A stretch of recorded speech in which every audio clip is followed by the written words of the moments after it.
Well, I know some of the people, some of my friends have been involved and recommended it to me, so I thought, well, I'll come along and find out what it's all about.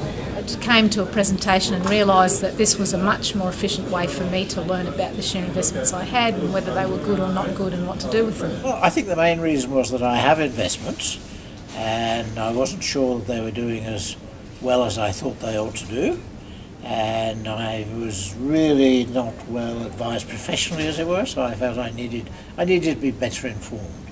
And so when I discovered this and then sort of found out what it was about, and I thought, well, that's going to inform me better than I have been before, and that's turned out to be very true. The main reason I joined Teaminvest is because I like the amount of data that you've got, so you can add, it's not just giving you an opinion, it's giving you a lot of data and it sorts the data for you in an appropriate way. And secondly, I like the conferences that we come to where we can discuss the companies and learn more in depth about them. And the people that tend to come to the conferences, they're fairly knowledgeable, and so you get a good discussion and you learn a lot more about the companies at the conferences. Well, I was making a real mess of my investments. You know, our whole future depends on our investments and how we do with them. We were with a financial planner, but they, I think, were making a bigger mess. Increase the size of my portfolio and end up with better companies with better prospects and make sound investment decisions.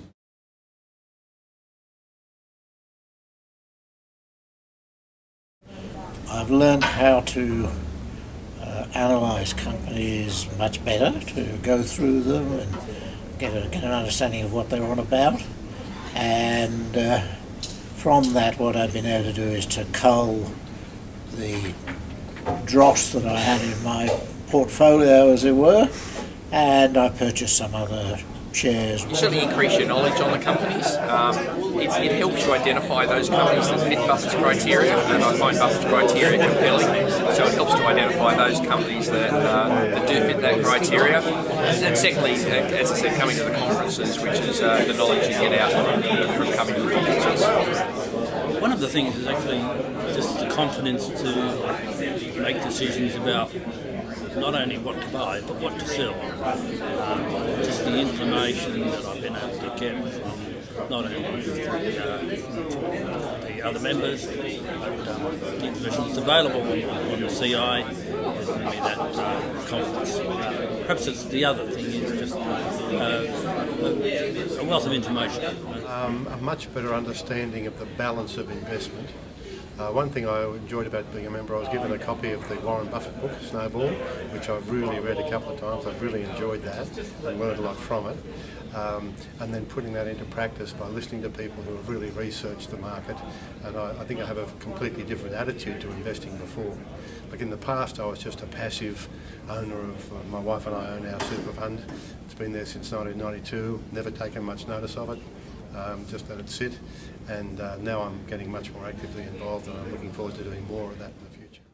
Confidence to make my investments when I believe in them, and the research that I do with you at the rep sessions, which I suppose gives me the confidence to make the investment in the first place.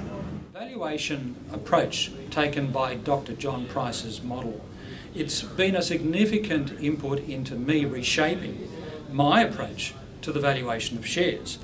Secondly, the new and valuable insights into companies of interest through the collective contribution of fellow members.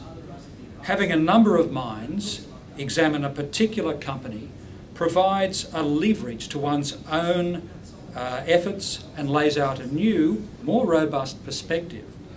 Here, knowledge is not only power, but is also protection against making bad decisions. So this helps you make more and lose less. The process of deciding which company to buy, right? In the past, some of it was based on things that I had read from investment organisations. You know, you read a report, someone says this is good. I didn't look into things into much more depth than that, and then you start to realise that some of those recommendations are done by brokers who have a vested interest, or by analysts who really haven't done a great deal of research. So I think the first thing is the process of deciding which companies to buy, and this has helped me enormously. The second thing, it's also been useful, is divesting. companies that I had, which ones should I get rid of and why, and have a look at some of those, and I was quite shocked to see that some of them were actually terrible investments, and you know, getting to that level of decision making has helped me enormously. My portfolio is actually a much stronger portfolio now, and if you ask me in 2 or 3 years, what I'm hoping is going to be happening is that the portfolio will have built up quite substantially, and I just think it's just a better array of investments now than I had previously. So that's the major benefit. The other one is just getting rid of rubbish. I haven't got rid of all the rubbish. There's still I still have Telstra, and it still worries me. I think understanding what the real purpose of long-term investment is and the parameters you need to look for in the companies, rather than just a company you've heard of and you think, oh, well, they make good products or something, to really understand things. What is return on investment? What's return on equity? Looking for long-term growth, for how the company, how the board and the directors treat their own staff as well as their shareholders. So a much wider way of judging it rather than just looking at a share price. Well, aside from a couple of the buying into a couple of the companies that we did wraps on that came out well, and indeed making some great profits from them, really being able to streamline what I have, make sure that the companies that I'm invested in are good companies to be invested in.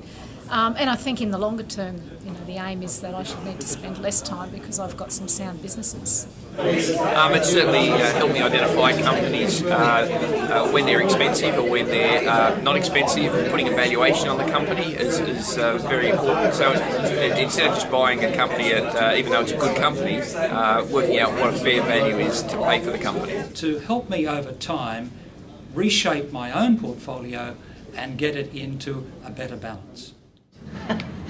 My investments have now gone up, so I'm not losing money on them anymore. I've got rid of all the bad ones where I kept hoping that they would recover, but they would never. They didn't recover. So I've got rid of all of those ones. Now my portfolio has some good investments in it, and I can sleep better at night.